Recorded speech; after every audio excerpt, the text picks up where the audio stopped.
Straighten yourself up, you're going on the camera. Blessings, beloved. Well, I plugged in. Jesus is the way and the truth and the life, and no man comes to the Father but through him. Today I have a toothache. It renders you, I don't know if you've ever had a toothache, but it's extremely painful. It's like, you know, the soft tissue inside the tooth swells up and starts to crush the nerve against the immovable tooth itself. It's very unpleasant, to say the least. The side of my face is lit up with pain. They say that it's more painful than childbirth. I obviously have no comparison. And yeah, this is sore. This is sore. Pain is real. Pain is real. We're all suffering. I love you. You're suffering. I care about your pain. I really do. We are born for adversity. Did you know that? Did you know that we're actually born for adversity? That's a big statement. We are born to suffer. Born to suffer. But did you know the Lord promises that it won't be more than we can bear? But you see, suffering proves many things. It also builds endurance. Because you either have to laugh or cry. And both are building your character.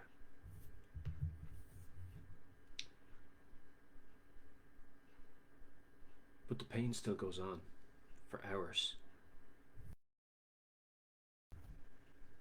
Why is that taking so long to load? Pain is not fun. Today I had so much pain, I couldn't function things I'd normally do. And I thought my pain threshold was pretty high. And then I was like, this is new pain. Spasm. And this was right up there with that. Now that was excruciating. In terms of pain, they put that up there with a heart attack. They say it has the same symptoms as a heart attack, bar the actual pain in the arm and the heart attack, obviously. But the actual symptoms, how it manifests, the type of pain, very similar. It was excruciatingly painful. I mean, like I've done the martial arts. I take a dig or whatever, and you become conditioned to it, and your pain threshold goes up. But this esophageal spasm, I was sitting on you know when you can't get away from the pain, you're just there's nowhere to go from this pain. And then today, the same type of thing with the tooth. Doesn't matter what way you move your head, what way you angle your head, what you do with your face. You can massage your face all you want. It's excruciatingly painful. I try to avoid painkillers.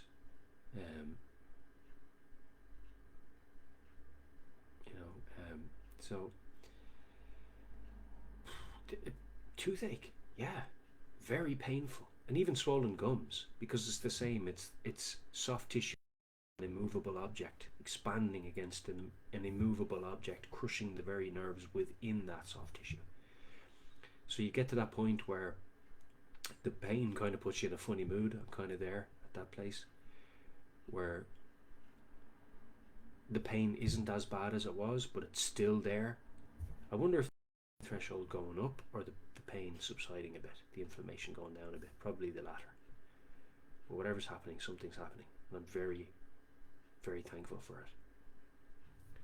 I had some ginger tea. Ginger's an anti-inflammatory. I was thinking the warm tea. So I was thinking about this because, believe what I'm saying, any alleviation or reduction of the pain of a toothache is welcome when you're going through it. So even if it's seemingly minuscule, it could make a big difference to how you can cope with the pain. So ginger's an anti-inflammatory, and I was thinking of a cold liquid. hold on a second, what's going to happen with cold? Cold contracts, so it reduces, in theory, reduces inflammation. But hold on a second, wouldn't that also affect the tooth? Would the tooth contract?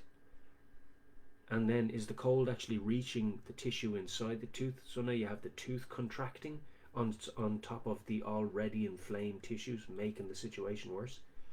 So then I was thinking, no, warm, not hot, because I don't want to burn my mouth. Tepid water, because that will expand the tooth, which will give the inflamed tissues inside more room. So that made more sense to me, so I went with that, and it did seem to help. I don't know if it was just the hot, warm water soothing. This is like an escapade. It's like a trauma. It's very painful. I don't know if you've ever gone through a toothache, like a full-on toothache. It's something to talk about. And so the ginger is an anti-inflammatory. I don't know how it works topically, but I have had it. I have ingested it, which means just take it by mouth and drink it or whatever, or eat it, and it has made a difference, like to my sinus inflammation and stuff like that. So it does work through your gut. So why not topically?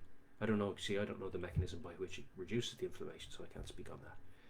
But so I'm thinking, ginger, warm water is a double whammy treatment, because bring down the inflammation, increase the size of the tooth, even if it's a tiny amount. That the tooth would expand a tiny amount, and warm the whole thing up and bring it all to around the same temperature. And it just seemed like a good idea, and it has helped. And I'm going to try and eat it a little bit. So, on the subject matter of pain, you do, like, when you're going through suffering, you really do value when a person comes over and shows you kindness. You really value that. Like, it's really welcome at that point when you're suffering, like when you're in that pain, because you're not silly. You know that no amount of words is going to change the pain you're in, but it makes a difference to your spirit. And so what you're going through is not just physical, it's spiritual. And so we as human beings, the kindness of a word, just a kind word, can make such a difference to somebody when they're going through pain. Just a kind word can be life-changing, folks.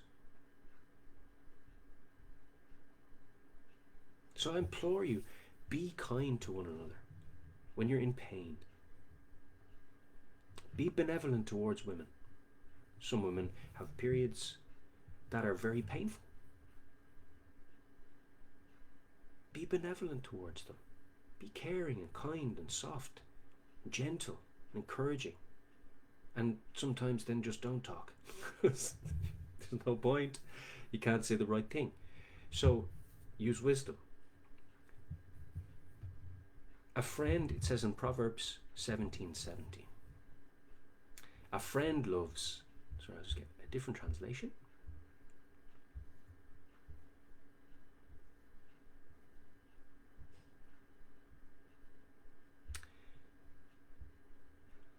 Just a second. Bear with me.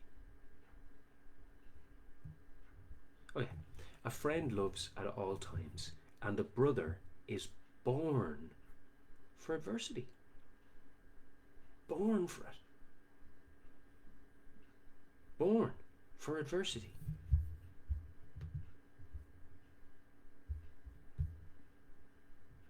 Like, that's why he's there. That's why your brother's there. He's supposed to be with you in your difficult times. That's his whole function. Go so far as to say that. Isn't that beautiful? So, don't neglect. And what's more important, don't allow your behavior to be instructed by others' behaviors, because they might be a weak person. And this is how insight and wisdom and forbearance and patience comes into it. Because some people are very reactive. They'll say, "Oh, you did that to me," and they'll mark it down, and then that's it. They're finished. Right quick. Finish with that person. Sometimes that can show, the knee-jerk reaction can sometimes show that they weren't really interested in having a relationship with that person in the first place. And they were just looking for a way out, so that they could be seen by the people around them to be reasonable in their decision, coming to their decision. Or at least that they didn't do it without reason or out of resentment or bitterness or covetousness or jealousy or hatred or malice or whatever. They want to appear as though they did it in reasonableness. So then if you get two people of like mind, they'll come together and they'll set up a choir, then a chorus against you. But it'll generally be secretive. It'll be behind your back in a quiet room in front of the audience. But the audience aren't stupid either. So they make a decision too. Are we going to side with these two? So there's all of that kind of politics going on in families. So when somebody's black sheeped, it's usually a political move within the family. It's a land grab, it's a political strategy, it's a stratagem, it's a wild, it's a crafty move. Outcast, exile, and wait for a reason, wait for an excuse to do it, wait for the right time, etc., etc., etc. But a true brother is born for adversity. When you mess up, when you make a horrible mistake, and you look like the worst person in the world, a true brother will come along, pick you up off the ground and say, "What did you do? What were you thinking?" And they'll get to the bottom of it. What were you thinking? Okay, well, look, get up, stand up. You have to get up out of this muddy puddle now. You got to do the next right thing. You've got to take the next right step. You can't stay in this muddy mess, reveling in it, because then it's not going to get better for you. And people are going to start leaving.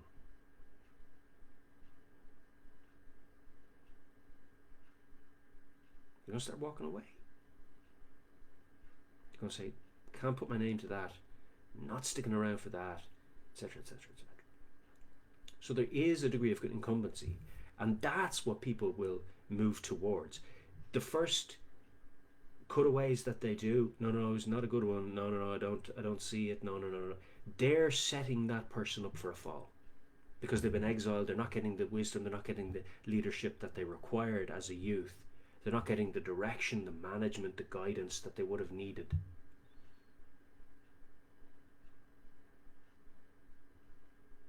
And again, generally, it's a political move in a family. And the one who was exiled black-sheeped sometimes can be the most talented one, the most gifted one, the most articulate one, whatever it is, but other people in the family are jealous of that person or the amount of attention they're getting. And so the one who's given the attention, whether it be the father or the mother, comes under pressure from the rest of the family. This person's getting more attention than us. And so then that person who's getting the more attention becomes the target.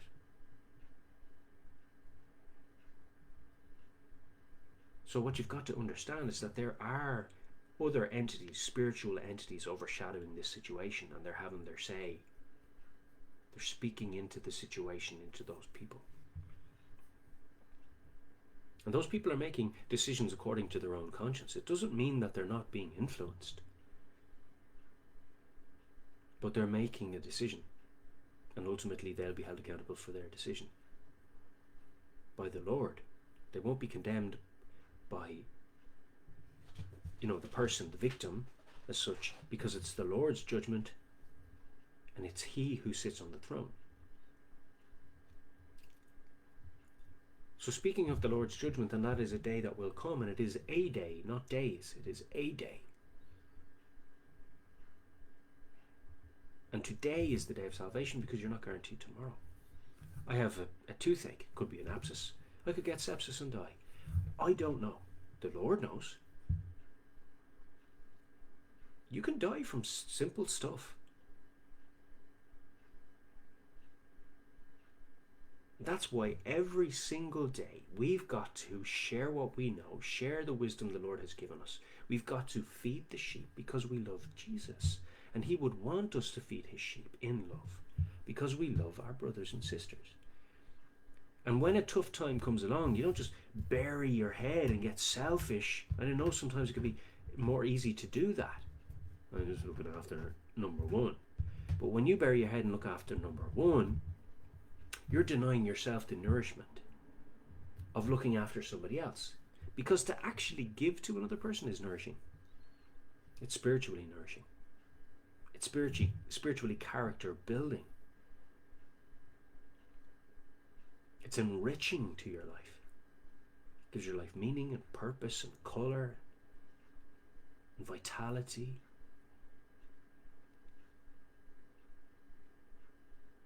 And when you see that person who you've helped flourishing, it's not so they turn back and say, oh, you're great, you helped me, whoa, to you. It's to see the difference that the help has made in the person. That they can go forward and start to live their life in a way that is more enriched and healthy. And so when people are living in pain, there are many different forms of pain. One is a toothache. It's very physical, and it can affect you spiritually as well. It can really stifle your progress, hit you like a ton of bricks. Like, what? Where did this come from? I didn't plan for this. This wasn't in today's schedule. The cheek is swollen. It's sore to touch. You know, everybody's saying, go to the doctor, go to the doctor, go to the doctor. You know, the knee-jerk reaction of people is antibiotics, painkillers, ibuprofen, anti-inflammatory. And it's just because that's what people know to do.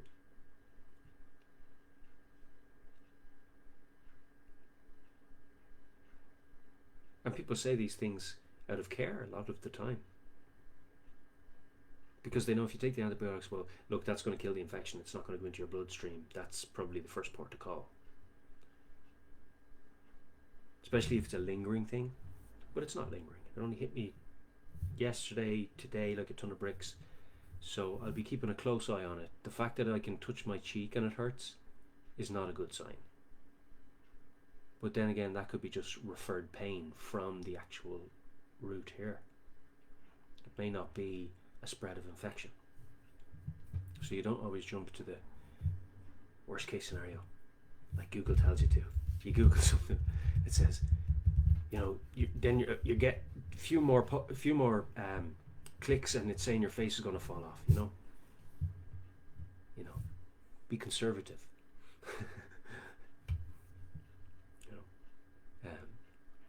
For some reason, the spacing between my teeth on my left side is greater than the spacing between my teeth on the right side. The Lord knows why. And it tends to allow more infection occur on this side because more stuff can get in between my teeth. It's pretty simple, really. So it creeps up on me. Creeps up on me because I'll be brushing my teeth there. I should probably brush them more often because I do have quite a bit of sugar in my diet. I should probably brush them as straight after eating something sugary. It's pretty basic, so I'll have to up my game on that.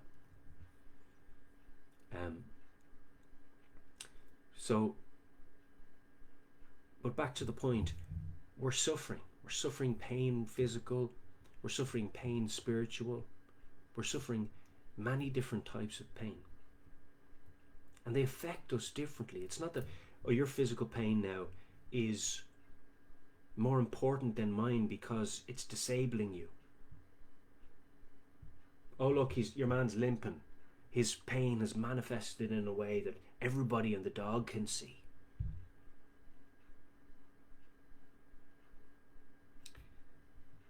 And you're like, oh, are you okay? What happened to your leg? What happened to your leg? Your leg. You know, or if there's a cast on the leg, you're like, the leg, the cast. Can I sign it? What happened? Did you break it? It's the talking point. Because it's very physical. Or if you're walking down the road and you have a toothache and you're going, oh, my face.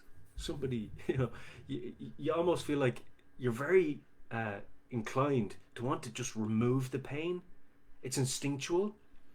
Because like if there was a torn sticking there, you'd want to pull it out. So you just want to like pull it. There's a tendency to want to just pull it away from you. And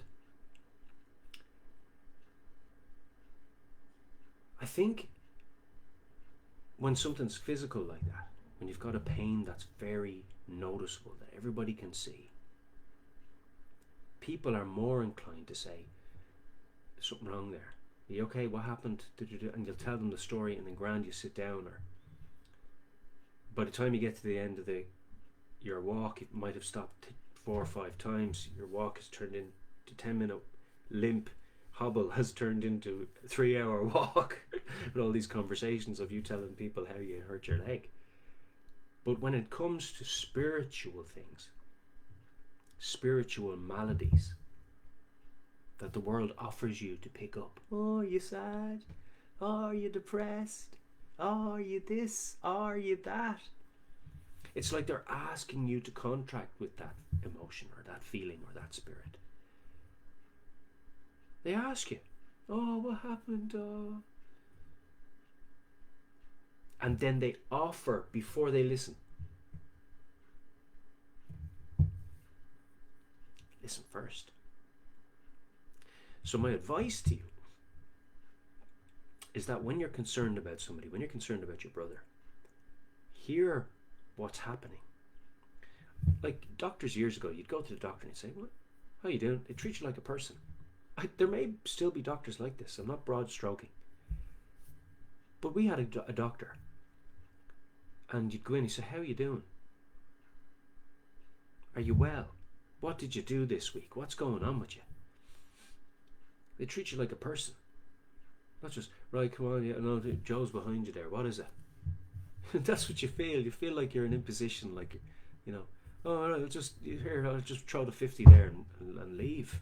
I already know what's wrong with me. But pain in me tooth. Here's the 50. Bye."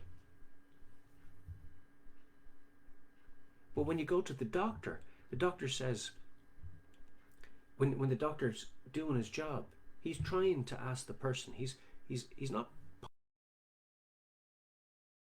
They feel they want to offer,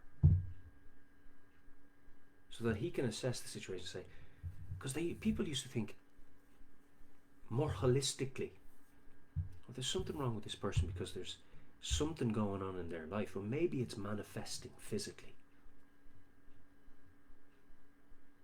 Healing is painful. It's painful on many levels. It's painful when it's physical. I know people who are, they've done, they have qualifications in physiology. I couldn't tell you the name on the degree, but they know the anatomy. They know the tension lines in the body, fascial lines, myofascial lines. It's like a netting, a tensioned netting that travels around and through the muscles and holds everything together on the bones. It's a beautiful system, amazing, praise the Lord. And they can tell you that healing is necessarily painful, that it's unavoidably painful, but there are ways to mitigate the pain. There are ways to reduce the pain, to reduce the suffering. And it's the same when a person comes along and they say, "What's wrong with you?" Or, "What's right with you?" And so you say, "Well, okay, well, I have this issue, I have this problem." Well, it's not a problem if it can't be solved, by definition. And if there's nothing you can do about it, well, then don't worry, because there's nothing you can do about it. But if there is something you can do about it, well, let's talk about doing it, and I'll support you in doing it.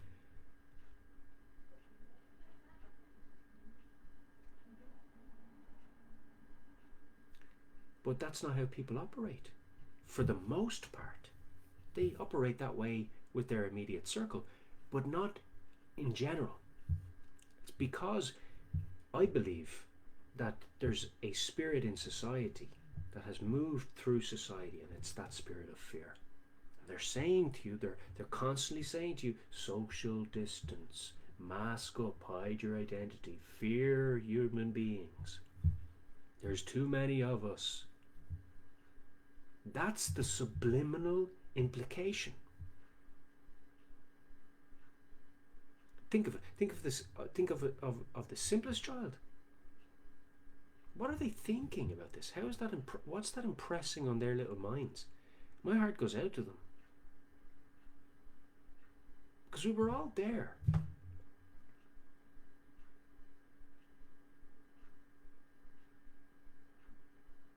And sometimes it's easy to forget in your cumulative experience what they're going through, and times are getting tough for them, and we need to be there in whatever capacity we can. If it's a video like this, it's all I can do. To say I love you, I care about you, I'm thinking about what you're going through. I may not even know your name, but if you're watching this, I love you. You're valuable. You're greatly valuable. And Jesus loves you. And he died for you, so that you don't have to go through pain after a certain point. And that the pain you're going through now would produce an eternal weight of glory. So that it's not futile.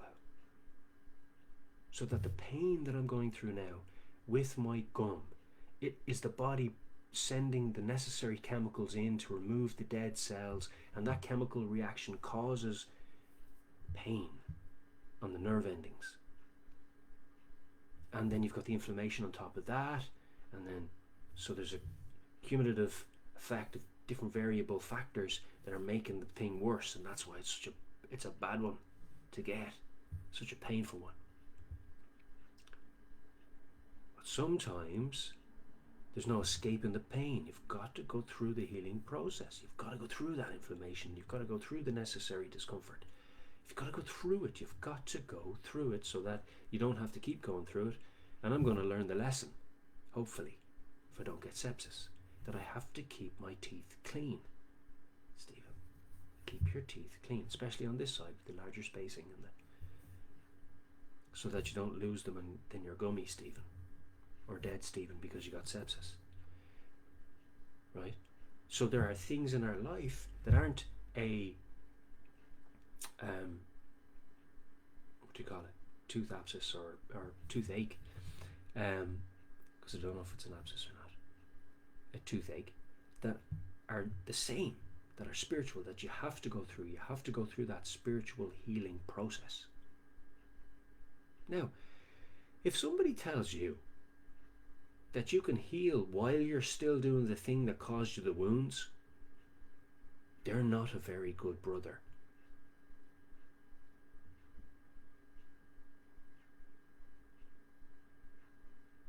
Somebody who says, you say, "Wah, I'm wet, I fell into the muddy puddle, I'm dirty now, I'm wet," and you say, "Well, get up out of it." And they say, "Wah, no, I'm going to stay here, just sit in the puddle with me and wah with me." Well, it wouldn't be a very good brother who'd sit in the puddle and wah with them. They'll catch their death. Get up out of the puddle, dry off, and then do the next best thing, the next right thing. Having learned from, repented of, in other words, felt remorseful for the bad decision you made retrospectively. Say, I'm not going to do that again. It was bad judgment, bad decision. So that's righteousness. Righteousness is wanting to do the next best thing, even in your fallen state. That's the difference between a righteous man and an unrighteous man. Not that he can be wants to do the right thing. He doesn't want to stay in the muddy puddle anymore. He wants to get up out of it. And so a good brother will come along and say, look, you don't have to stay in that misery. You don't have to. Get up out of it. I did it. I was there. I was sitting in that muddy puddle, looking around, trying to go identityless, right? We're all in this together. Who are you again? Trying to go identityless, forgetting what people look like. You're walking down the street, passing them. Mary, is it? Oh. Anne. Yes. Well, take off the masks, ladies, will you? And then you'll recognise people again. Won't that be good?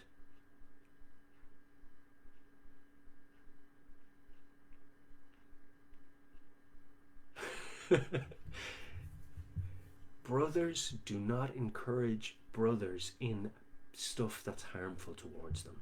That's not love, that's evil. It's hatred. And the Lord God hates it. Jesus hates it.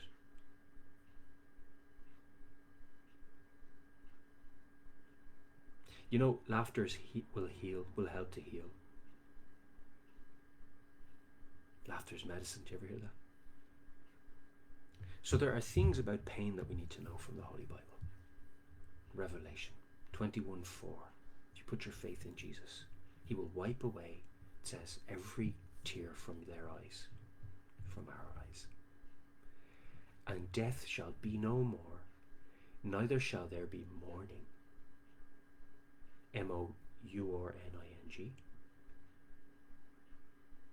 nor crying, nor pain any more. For the former things, or the things that came before the regeneration, have passed away. Meaning they don't exist anymore. It's finished. They don't exist. Pain, suffering don't exist anymore. It's finished. Like, and it's very hard when you're actually living in pain and suffering to sometimes envisage and imagine a place without it. But you're not required to have a full understanding of what that's going to be like, because you've never experienced it. You're just required to believe in it.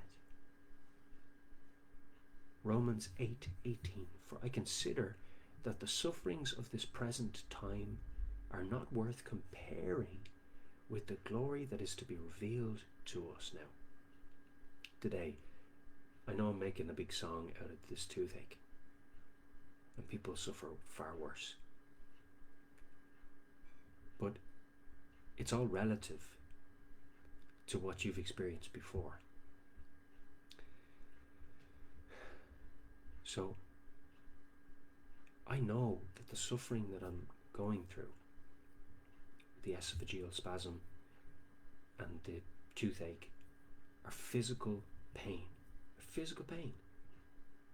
But I also know that spiritual pain is far worse. It's far worse. For I consider, this is the beauty, for I consider the sufferings of this present time, spiritual, physical, the sufferings, plural, an encompassing term, the sufferings of this present time are not worth comparing, collectively, not worth comparing with the glory that is to be revealed to us. It's not worth comparing. Like, it'd be pointless. They're so far away. It's like comparing an infinite number to 0.036. You can't calculate an infinite number because you don't know what it is. It's infinite. So the Bible says that God will add all things unto you when you put your faith in Jesus. That you haven't yet realized them, but they're yours. He said, the good things I have planned for you are too many to count. My plans for you are good and filled. Meaning that there's no lack, no deficit, filled with hope. So there's no room for anything else. No spiritual pain, no anguish, no anxiety, no fear, no, on and on and on. No toothaches. For I consider that the sufferings of this present time are not worth comparing with the glory that is to be revealed to us.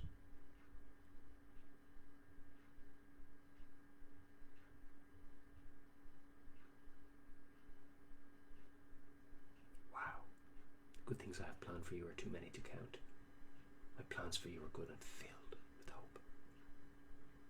He will clothe us in incorruptibility and immortality. We'll never die. 1 Peter 4:12-19. Beloved, do not be surprised at the fiery trial when it comes upon you to test you, as though something strange were happening to you, but rejoice insofar as you share Christ's sufferings, that you may also rejoice and be glad when his glory is revealed. Just something came into my mind there. There's a type of pain that is tolerable. And that is a pain you can reconcile in your mind, is a pain that is going to produce something good.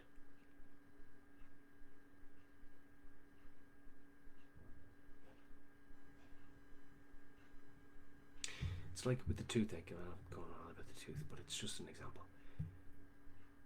You have pain in your tooth,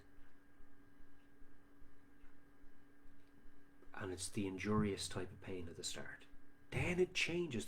There's a notable difference. It's like a different signal has been sent to the brain, and then you know, okay, this is getting better. This is still painful, but this is a different type of pain. I feel it's getting better, so now I can bear it. Now I know it's going the right way.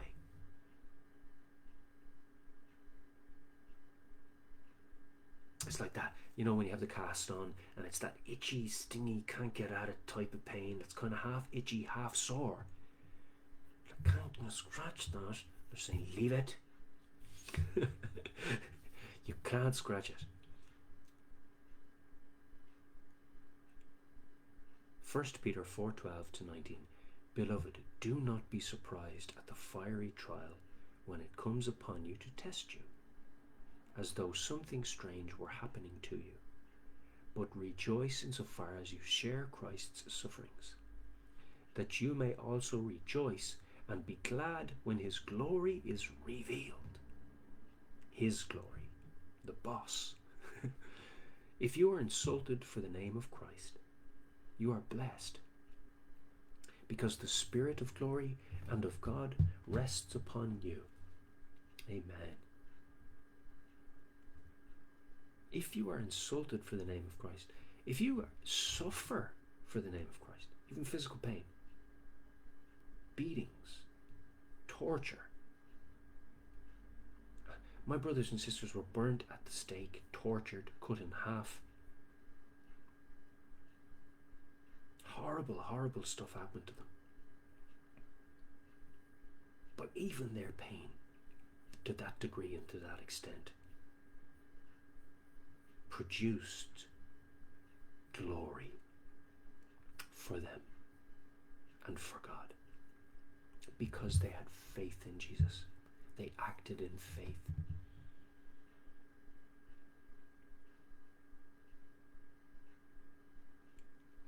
God achieves things through his faithful servants. If you are insulted for the name of Christ, you are blessed, because the Spirit of glory and of God rests upon you. But let none of you suffer as a murderer, or a thief, or an evildoer, or as a meddler.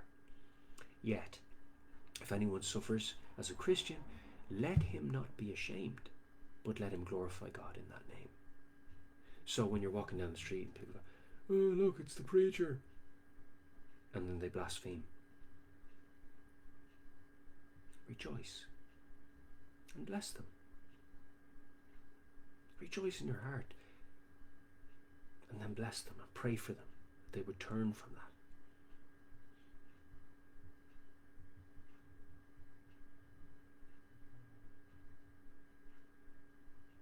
And just love them. I do love them. I do. Yet if anyone suffers as a Christian, let him not be ashamed, but let him glorify God in that name. Psalm 41:3. The Lord sustains him on his sickbed. In his illness you restore him to full health. Like, I look at people now and I think, God is amazing. Like, he creates such beautiful people. And a lot of times people are so entrapped by their spiritual strongholds that they don't see their beauty. But I do, because my eyes have been opened and I'm looking at them going, you're beautiful. But their heads are down and they're in their phone. And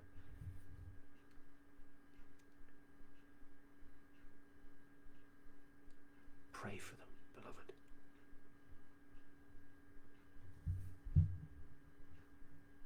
Because you can be a cyborg before you ever have a piece of technology inside your body. It can just be in your hand all day long. Psalm 41:3, the Lord sustains him on his sick bed. In his illness you restore him to full health. Job 30:17, the night racks my bones and the pain that gnaws me takes no rest. Remember Job? Satan was allowed to torture him right to the edge of life and death. Like his skin was open, like just festering. Like,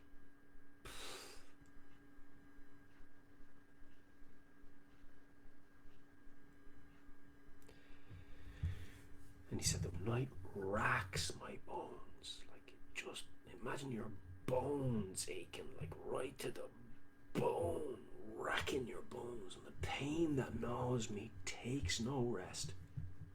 He's nowhere to get away from it. He's exhausted at this stage because he can't sleep. The Lord knows how long he's slept since he slept. Philippians 4:13, I can do all things through him who strengthens me. Romans 5:3-5, more than that, we rejoice in our sufferings. We rejoice in our sufferings. I mean, you have to laugh when you're in pain. Like I was banging my head off the table earlier on with the pain. That can't have helped. But you do these things. But then when you have somebody, your brother comes alongside you and says, don't do that, that's not going to help, because you'll rattle your tooth in your head, and you go, oh yeah. Because sometimes you don't think straight. So you need your brother there when you're going through it. Job 30:17, the night racks my bones and the pain that gnaws me takes no rest. Philippians 4:13, I can do all things through him who strengthens me. Who's that, do you think? Well, it's the one who gave you life and sustains it. The most precious one.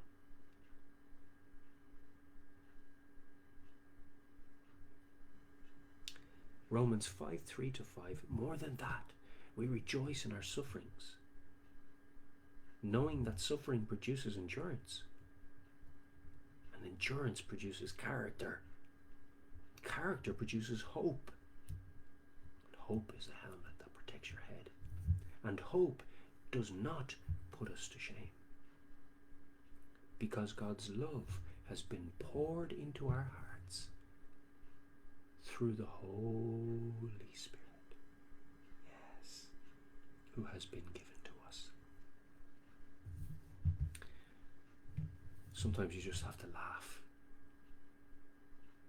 at the suffering that Job went through, because it's joyful, because he's just loving the Lord all the way through it.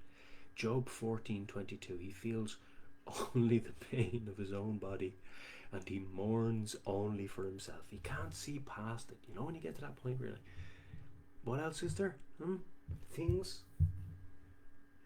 Just pain. You can't. All you can see is your pain, and that can happen with people. And then you see them, and they don't. Their heads are stuck, and you're just going, "Oh, they're so trapped, spiritually trapped." They need your prayer. Get busy praying, beloved.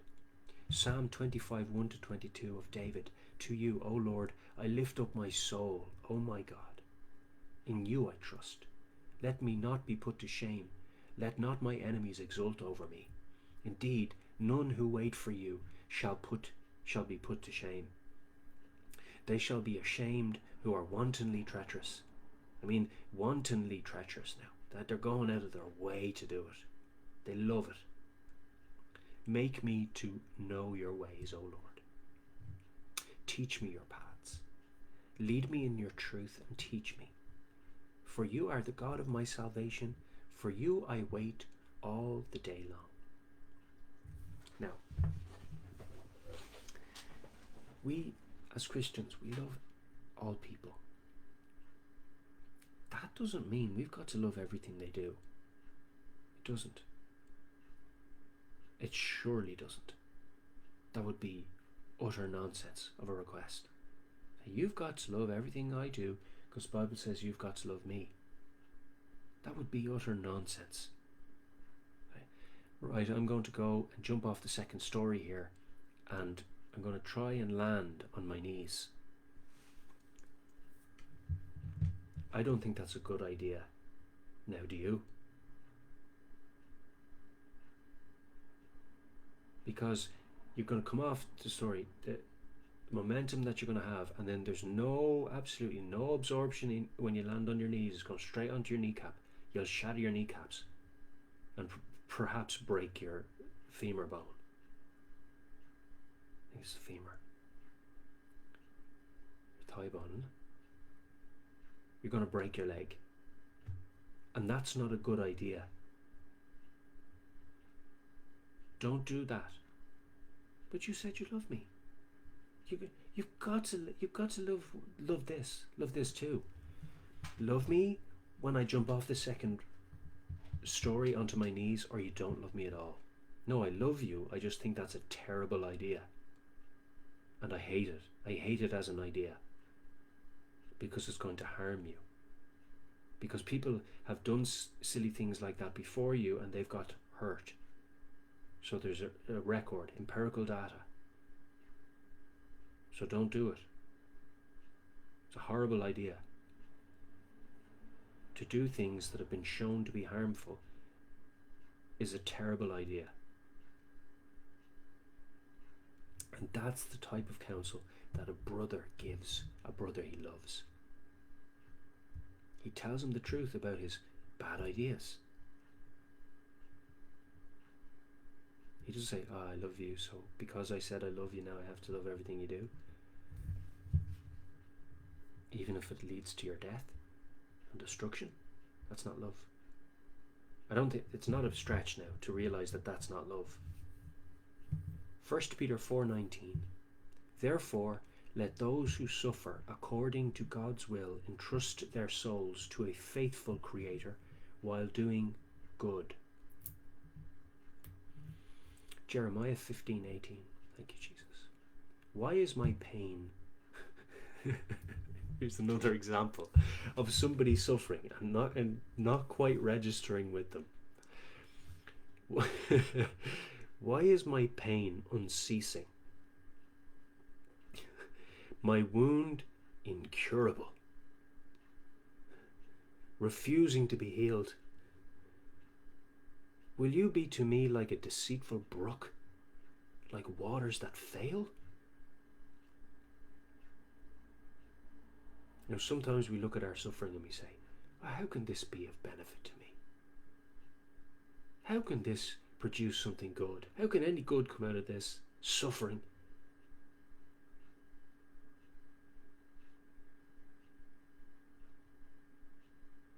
But I'm telling you that you're born for it. It's part of your development.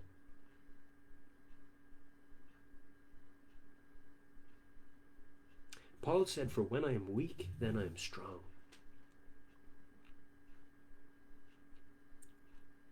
You know, Job said something when he was going through his suffering. He said,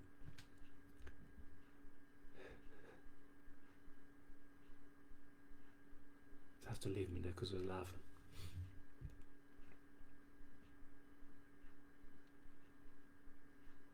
What was it? Should be paying attention. Why is my pain unceasing, my wound incurable, refusing to be healed? Will you be to me like a deceitful brook, like waters that fail? That didn't help me remember.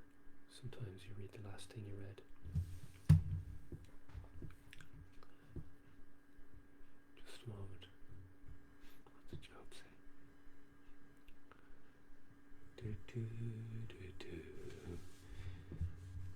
Is this a senior moment? Therefore, let those who suffer trust their souls. Was it? No, sorry, it was Paul, I think. Paul said, for when I am weak, then I am strong.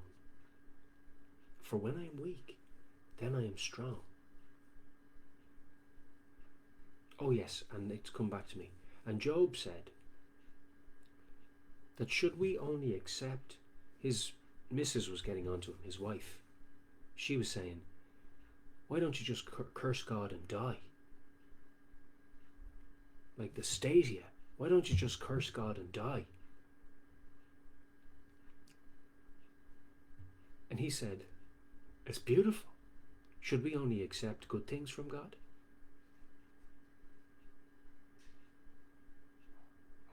And not adversities? The wisdom in that, and the genuineness and purity of relationship, his genuine love for God and his trust in him, his faith.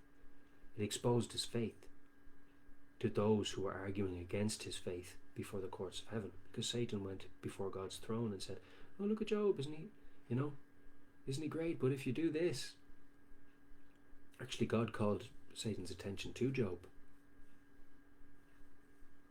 And then Job said, well, skin for skin, harm his body, see what happens. Take his stuff, see what happens.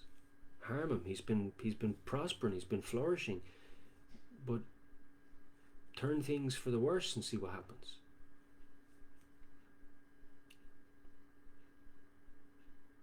And so what happened was the purity of Job's faith was revealed, the genuineness of his faith. He trusted God in his suffering. That's what's meant about the testing.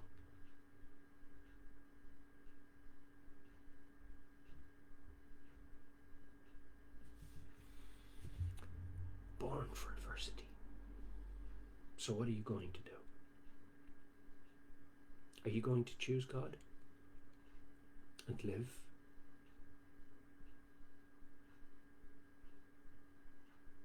Or are you going to choose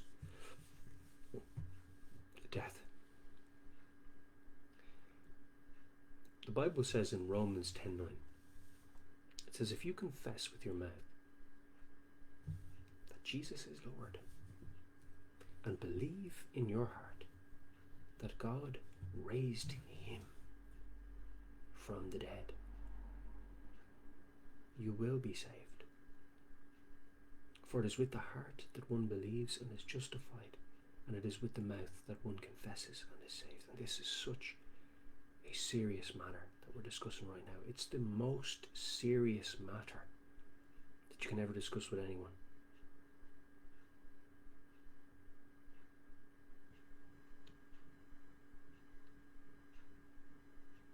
And I'm reaching out to you in love. But know this, that unless you have faith in Jesus, hellfire awaits. Because he can have no fellowship with evil. Understand that. He is light. There is no darkness in him. And he's given you a choice. So what are you going to do? You have free will. I hope that you choose life. Romans 10:9 says, if you confess with your mouth that Jesus is Lord and believe in your heart that God raised him from the dead, you will be saved. Blessings, beloved.